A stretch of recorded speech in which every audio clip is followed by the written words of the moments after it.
कहा जाता है श्रीमद् भागवत गीता सिर्फ एक धर्म के लिए नहीं है, बल्कि इसे धरती के हर इंसान को पढ़ना और समझना चाहिए ताकि वो अपनी जिंदगी में सुख, शांति और सफलता को प्राप्त कर सके। भगवत गीता में कुल 18 अध्याय हैं और इन 18 अध्यायों में कुल 700 श्लोक हैं, जो सभी के लिए पढ़ पाना थोड़ा मुश्किल है। इसलिए आज के इस बेहद ही खास वीडियो में हम भगवत गीता के 111 विचारों के बारे में बात करने वाले हैं, जिन्हें जानकर आप भगवत गीता का सही मतलब समझ पाएंगे। इसलिए इन विचारों को आप हर सुबह सुने। दोस्तों, अगर आप इस वीडियो का अधिक से अधिक लाभ पाना चाहते हैं तो कृपया कर इसे हेडफोन लगाकर शांति से सुने। तो चलिए जानते हैं श्रीमद् भागवत गीता के 111 पावरफुल विचारों को। श्री कृष्ण कहते हैं कि मनुष्य को परिणाम की चिंता किए बिना, लोभ लालच बिना एवं निस्वार्थ और निष्पक्ष होकर अपने कर्तव्यों का पालन करना चाहिए। जिस तरह प्रकाश की ज्योति अंधेरे में चमकती है, ठीक उसी प्रकार सत्य भी चमकता है। इसलिए मनुष्य को हमेशा सत्य की राह पर चलना चाहिए। जिस मनुष्य के अंदर ज्ञान की कमी और ईश्वर में श्रद्धा नहीं होती, वो मनुष्य जीवन में कभी भी आनंद और सफलता को प्राप्त नहीं कर पाता। जिस प्रकार मनुष्य अपने पुराने वस्त्रों को त्याग कर नए वस्त्र धारण करता है, ठीक उसी प्रकार आत्मा पुराने व्यर्थ के शरीर को त्याग कर नए भौतिक शरीर को धारण करती है। कौन क्या कर रहा है, कैसे कर रहा है और क्यों कर रहा है, इन सब से आप जितना दूर रहेंगे उतना ही आप खुश रहेंगे। समझदार व्यक्ति जब संबंध निभाना बंद कर देता है तो समझ लेना उसके आत्मसम्मान को कहीं ना कहीं ठेस अवश्य पहुंची है। मोह उसी का करो जिस पर आपका अधिकार है। जिस पर आपका अधिकार ही नहीं, उसका मोह भी नहीं करना चाहिए। जो दूसरों की तकलीफों को समझते हैं, जिनमें दया है, दिल से अच्छे हैं, उन्हें दोबारा जन्म लेना नहीं पड़ता। प्रबुद्ध व्यक्ति के लिए गंदगी का ढेर, पत्थर और सोना सभी समान है। आपके कर्म ही आपकी पहचान है, वरना एक नाम के हजारों इंसान हैं। प्रेम सदैव माफी मांगना पसंद करता है और अहंकार सदैव माफी सुनना पसंद करता है। विषयों के बारे में सोचते रहने से मनुष्य को उनसे आसक्ति हो जाती है। इससे उनमें कामना यानी इच्छा पैदा होती है और कामनाओं में विघ्न आने से क्रोध की उत्पत्ति होती है। सदैव संदेह करने वाले व्यक्ति के लिए प्रसन्नता ना इस लोक में है, ना ही कहीं और। कर्म वह फसल है जिसे इंसान को हर हाल में काटना ही पड़ता है। इसलिए हमेशा अच्छे बीज बोएं ताकि फसल अच्छी हो। जो होने वाला है वो होकर ही रहता है और जो नहीं होने वाला वो कभी नहीं होता। ऐसा निश्चय जिनकी बुद्धि में होता है, उन्हें चिंता कभी नहीं सताती। अच्छे कर्म करने के बावजूद भी लोग केवल आपकी बुराइयां ही याद रखेंगे। इसलिए लोग क्या कहते हैं इस पर ध्यान मत दो, तुम अपना कर्म करते रहो। जितना हो सके खामोश ही रहना अच्छा है, क्योंकि सबसे ज्यादा गुनाह इंसान से उसकी जुबान ही करवाती है। गीता में भगवान श्री कृष्ण कहते हैं कि हे अर्जुन, अपने परम भक्तों जो हमेशा मेरा स्मरण या एक चित्त मन से मेरा पूजन करते हैं, मैं व्यक्तिगत रूप से उनके कल्याण का उत्तरदायित्व लेता हूं। हे पार्थ, जो लोग भक्ति में श्रद्धा नहीं रखते वो मुझे प्राप्त नहीं कर पाते। अतः वे इस भौतिक जगत में जन्म मृत्यु के मार्ग पर वापस आते रहते हैं। मौन सबसे अच्छा उत्तर है किसी ऐसे व्यक्ति के लिए जो आपके शब्दों को महत्व नहीं देता। बदल जाओ वक्त के साथ, या फिर वक्त बदलना सीखो। मजबूरियों को मत कोसो, हर हाल में चलना सीखो। किसी काम की चिंता करना ठीक है, पर चिंता इतनी भी नहीं होनी चाहिए कि वह काम ही बिगड़ जाए। अच्छी नीयत से किया गया काम कभी व्यर्थ नहीं जाता और उसका फल आपको जरूर मिलता है। श्री कृष्ण कहते हैं कि मैं किसी का भाग्य नहीं बनाता, हर कोई अपना भाग्य खुद बनाता है। आप आज जो भी कर्म कर रहे हो उसका फल आपको कल प्राप्त होगा, और आज जो आपके पास है वह आपके द्वारा पहले ही किए गए कर्मों का फल है। मनुष्य नहीं उसके कर्म अच्छे या बुरे होते हैं, जैसे मनुष्य के कर्म होते हैं, उसे वैसे ही फल की प्राप्ति होती है। तुम्हें सिर्फ अपने कर्म करने का अधिकार है, किंतु कर्म के फलों के तुम अधिकारी नहीं हो। तुम ना तो कभी अपने आप को अपने कर्मों के फल का कारण मानो, न ही कर्म ना करने में आसक्त हो जाओ। सही कर्म वह नहीं है जिसके परिणाम हमेशा सही हो, अपितु सही कर्म वह है जिसका उद्देश्य कभी गलत ना हो। संसार में कोई भी मनुष्य सर्वगुण संपन्न नहीं होता, इसलिए कुछ कमियों को नजरअंदाज करके रिश्ते बनाए रखिए। पूर्णता के साथ किसी और के जीवन की नकल करके जीने की तुलना में अपने आप को पहचान कर अपूर्ण रूप से जीना बेहतर है। जब भविष्य धुंधला पड़ने लग जाता है, तब आपको अपने वर्तमान में ध्यान केंद्रित करने की आवश्यकता है। कोशिश कर, हल निकलेगा, आज नहीं तो कल निकलेगा। अर्जुन के तीर सा सद मरुस्थल से भी जल निकलेगा। जीवन की सबसे बड़ी गलती वही होती है जिस गलती से हम कुछ सीख नहीं पाते। जब हमारा मन कमजोर होता है तो परिस्थितियां समस्या बन जाती हैं, और जब हमारा मन स्थिर होता है तब परिस्थितियां चुनौती बन जाती है, और जब हमारा मन मजबूत होता है तब परिस्थितियां अवसर बन जाती हैं। मनुष्य की मानवता उसी वक्त नष्ट हो जाती है जब उसे दूसरों के दुखों पर हंसी आने लगती है। हे भारतवंशी, शरीर में रहने वाले का वध कभी नहीं किया जा सकता, अतः तुम्हें किसी भी जीव के लिए शोक करने की आवश्यकता नहीं है। समय यही सिखाता है कि जिंदगी किसी का इंतजार नहीं करती और ना ही किसी के लिए रुक सकती है। जिंदगी खेलती भी उसी के साथ है जो खिलाड़ी बेहतरीन होता है। दर्द सबके एक जैसे हैं, मगर हौसले सबके अलग अलग हैं। कोई हताश होकर बिखर जाता है तो कोई संघर्ष करके निखर जाता है। मनुष्य को अपने कर्मों से संभावित परिणामों से प्राप्त होने वाली विजय या पराजय, लाभ या हानि, प्रसन्नता या दुख इत्यादि के बारे में सोचकर चिंता से ग्रसित नहीं होना चाहिए।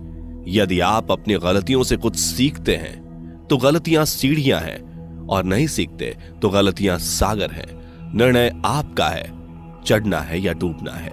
समस्याएं इतनी ताकतवर नहीं होती जितना कि हम उन्हें मान लेते हैं। कभी सुना है कि अंधेरे ने सुबह को होने ही नहीं दिया? गलतियां ढूंढना गलत नहीं है, बस शुरुआत खुद से होनी चाहिए। जरूरी नहीं हर बार आपके शब्दों को सही समझा जाए, इसलिए कभी कभी चुप रहना ही ज्यादा बेहतर होता है। जो जितना अधिक शांत होता है वो उतनी ही गहराई से अपनी बुद्धि का प्रयोग कर सकता है। निंदा से घबराकर अपने लक्ष्य को कभी ना छोड़े, क्योंकि लक्ष्य मिलते ही निंदा करने वालों की राय बदल जाती है। आपकी हार और जीत आपकी सोच पर निर्भर करती है, इसलिए मान लो तो हार ही होगी और ठान लो तो जीत ही होगी। सबसे समझदार और स्थिर बुद्धि वाला वही व्यक्ति है जो सफलता मिलने पर अहंकार में नहीं आता और विफल होने पर गम में नहीं डूबता। प्रशंसा हो रही हो तो ज्यादा सावधान रहने की जरूरत है। जीवन में कभी भी किसी से अपनी तुलना मत कीजिए। आप जैसे हैं सर्वश्रेष्ठ हैं। मनुष्य अपने विश्वास से निर्मित होता है। जैसा वो विश्वास करता है वैसा वो बन जाता है। जिसने मन को जीत लिया उसके लिए मन सर्वश्रेष्ठ मित्र है, किंतु जो ऐसा नहीं कर पाया उसके लिए उसका मन उसका सबसे बड़ा शत्रु बन जाता है। नकारात्मक विचारों का आना तय है, परंतु यह आप पर निर्भर करता है कि आप उन्हें कितना महत्व देते हैं। हमेशा याद रखना, बेहतरीन दिनों के लिए बुरे दिनों से लड़ना पड़ता है। जीवन में कुछ भी स्थायी नहीं है, इसलिए स्वयं को अधिक तनावग्रस्त ना करें, क्योंकि परिस्थितियां चाहे कितनी भी खराब क्यों ना हो, बदलेंगी जरूर। संसार में परेशानी देने वाली की हस्ती कितनी भी बड़ी क्यों ना हो, पर भगवान की कृपा दृष्टि से बड़ी कभी नहीं हो सकती। प्रेरणा का सबसे बड़ा स्रोत आपके अपने विचार हैं, इसलिए बड़ा सोचें और खुद को जीतने के लिए हमेशा प्रेरित करें। जिसने मन को जीत लिया है उसने पहले ही परमात्मा को प्राप्त कर लिया है, क्योंकि उसने शांति प्राप्त कर ली है। ऐसे मनुष्य के लिए सुख दुख, सर्दी गर्मी और मान अपमान एक जैसे होते हैं। मुश्किलें केवल बेहतरीन लोगों के हिस्से में ही आती हैं, क्योंकि वही लोग उसे बेहतरीन तरीके से अंजाम देने की काबिलियत रखते हैं। कोई कुछ भी कहे, बस अपने आप को शांत रखो, क्योंकि सूरज कितना भी तेज क्यों ना हो, समुद्र सूखता नहीं है। जहां आपकी कोई कीमत नहीं, वहां पर रुकना अनुचित है, चाहे वो किसी का घर हो या किसी का मन। जब कोई हाथ और साथ दोनों ही छोड़ देता है तब कुदरत कोई ना कोई उंगली पकड़ने वाला भेज देता है। उन्हीं का नाम कान्हा है। जो मन को नियंत्रित नहीं करते, उनके लिए वह शत्रु के समान कार्य करता है। हे अर्जुन, व्यक्ति जो चाहे बन सकता है यदि वह विश्वास के साथ इच्छित वस्तु पर लगातार चिंतन करे। सिर्फ दुनिया के सामने जीतने वाला ही विजेता नहीं होता, बल्कि किन रिश्तों के सामने कब और कहां पर हारना है यह जानने वाला भी विजेता होता है। जो लोग बुद्धि को छोड़कर भावनाओं में बह जाते हैं, उन्हें हर कोई मूर्ख बना सकता है। वक्त से पहले मिली चीज अपना मूल्य खो देती है और वक्त के बाद मिली चीज अपना महत्व। मनुष्य को अपने कर्मों से संभावित परिणामों से प्राप्त होने वाली विजय या पराजय, लाभ या हानि, प्रसन्नता या दुख इत्यादि के बारे में सोचकर चिंता से ग्रसित नहीं होना चाहिए। आत्मा पुराने शरीर को वैसे ही छोड़ देती है जैसे मनुष्य पुराने कपड़ों को उतार कर नए कपड़े धारण कर लेता है। जैसे जल में तैरती नाव को तूफान उसे अपने लक्ष्य से दूर ले जाता है, ठीक वैसे ही इंद्रिय सुख मनुष्य को गलत रास्ते की ओर ले जाता है। आपका विश्वास एक पर्वत को भी खिसका सकता है, लेकिन आपके मन का संदेह दूसरा पर्वत खड़ा कर सकता है। हमारा खुद पर विश्वास होना बहुत ही जरूरी है, क्योंकि हम अपने रास्ते पर खुद चलते हैं। वक्त कभी भी एक जैसा नहीं रहता। उन्हें भी रोना पड़ता है जो बेवजह दूसरों को रुलाते हैं। अपनी इच्छा शक्ति के माध्यम से अपने आप को नई आकृति प्रदान करें। कभी भी स्वयं को अपनी आत्म इच्छा से अपमानित ना करें। इच्छा एकमात्र स्वयं का मित्र होता है और इच्छा ही एकमात्र स्वयं का शत्रु भी। अपनी पीड़ा के लिए संसार को दोष मत दीजिए। अपने मन को समझाओ। तुम्हारे मन का परिवर्तन ही तुम्हारे दुखों का अंत है। खुद को कमजोर कभी नहीं समझना चाहिए। अगर आप गिरते हो तो उठने का प्रयास करो, लड़ो, पूरी निष्ठा से अपना कर्तव्य, अपना कर्म निभाओ। बाकी सब मुझ पर छोड़ दो। हो सकता है हर दिन अच्छा ना हो, लेकिन हर दिन में कुछ अच्छा जरूर होता है। धैर्य रखिए। कभी कभी आपको जीवन में सबसे अच्छा पाने के लिए सबसे बुरे दौर से गुजरना पड़ता है। रोना बंद करो। अपनी तकलीफों से खुद लड़ना सीखो, क्योंकि साथ देने वाले भी शमशान से आगे नहीं जाते। समय जब न्याय करता है तब गवाहों की आवश्यकता नहीं पड़ती है। एक उपहार तभी असली और पवित्र है जब वह हृदय से किसी सही व्यक्ति को सही समय और सही जगह पर दिया जाए, और जब उपहार देने वाले व्यक्ति के दिल में उस उपहार के बदले कुछ पाने की उम्मीद ना हो। सुंदरता आपके दृष्टिकोण में होती है। किसी को कीचड़ में खिला कमल भी लुभाता है और किसी को चांद में भी दाग नजर आता है। हे अर्जुन, जो कोई भी जिस किसी भी देवता की पूजा पूरे विश्वास के साथ करने की इच्छा रखता है, तब मैं उसका विश्वास उसी देवता में दृढ़ कर देता हूं। उदय किसी का भी अचानक नहीं होता। सूर्य भी धीरे धीरे निकलता है और ऊपर चढ़ता है। धैर्य और तपस्या जिसमें है वही संसार को प्रकाशित कर सकता है। हे अर्जुन, स्वर्ग प्राप्त करने और वहां कई वर्षों तक वास करने के पश्चात एक असफल योगी का पुनः एक पवित्र और समृद्ध कुटुंब में जन्म होता है। शब्द उतने ही बाहर निकलने चाहिए जिन्हें वापस भी लेना पड़े तो खुद को तकलीफ ना हो। मन अशांत हो तो उसे नियंत्रित करना कठिन है, लेकिन अभ्यास से इसे वश में किया जा सकता है। अहंकार और संस्कार में फर्क है।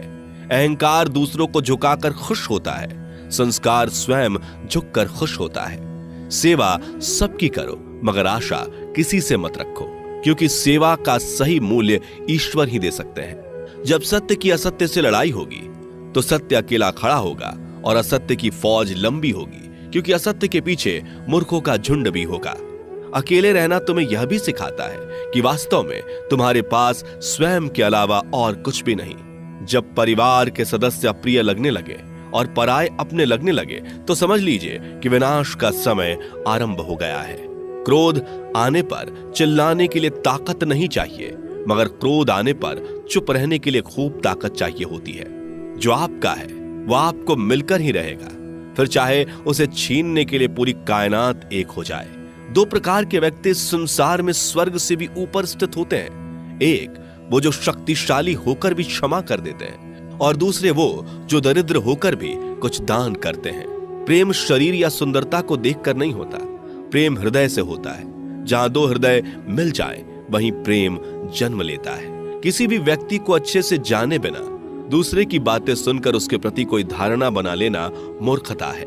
अगर साफ नियत से मांगा जाए तो ईश्वर नसीब से बढ़कर देता है।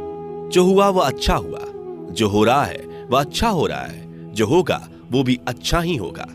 मेरा, तेरा, छोटा, बड़ा, अपना, पराया मन से मिटा दो, फिर सब तुम्हारा है और तुम सबके हो। जब भी विनाश होने का प्रारंभ होता है, शुरुआत वाणी के संयम खोने से होती है। जीवन में सब कुछ खत्म होने जैसा कुछ भी नहीं होता। हमेशा एक नई शुरुआत हमारा इंतजार कर रही होती है। जीवन में यदि खुश रहना है तो अधिक ध्यान उस चीज पर दें जो आपके पास है, उस चीज पर नहीं जो दूसरों के पास है। उस दिन हमारी सारी परेशानियां खत्म हो जाएंगी, जिस दिन हमें यकीन हो जाएगा कि हमारा सारा काम ईश्वर की मर्जी से होता है। विपत्ति में धैर्य, वैभव में दया और संकट में सहनशीलता ही श्रेष्ठ व्यक्तियों का लक्षण है। जो व्यक्ति स्पष्ट और सीधी बात करता है, उसकी वाणी कठोर जरूर होती है, लेकिन वह कभी किसी के साथ छल नहीं करता। जो अच्छा लगे उसे ग्रहण करो, जो बुरा लगे उसका त्याग, फिर चाहे वह विचार हो, कर्म हो या मनुष्य। बुराई बड़ी हो या छोटी हमेशा विनाश का कारण बनती है, क्योंकि नाव में छेद छोटा हो या बड़ा, नाव को ही डुबो देता है। अपने परम भक्तों जो हमेशा मेरा स्मरण या एक चित मन से मेरा पूजन करते हैं, मैं व्यक्तिगत रूप से उनके कल्याण का उत्तरदायित्व लेता हूं। जो दान बिना सत्कार के कुपात्र को दिया जाता है वह तमस दान कहलाता है। परिवार और समाज दोनों ही बर्बाद होने लगते हैं जब समझदार मौन और नासमझ बोलने लगते हैं। आप वापस नहीं जा सकते और शुरुआत को नहीं बदल सकते, लेकिन आप जहां हैं वहीं से शुरू कर सकते हैं और अंत को अवश्य बदल सकते हैं। जब उम्मीदें टूटने लगे, कोई रास्ता दिखाई ना दे, तो एक बार भगवत गीता की शरण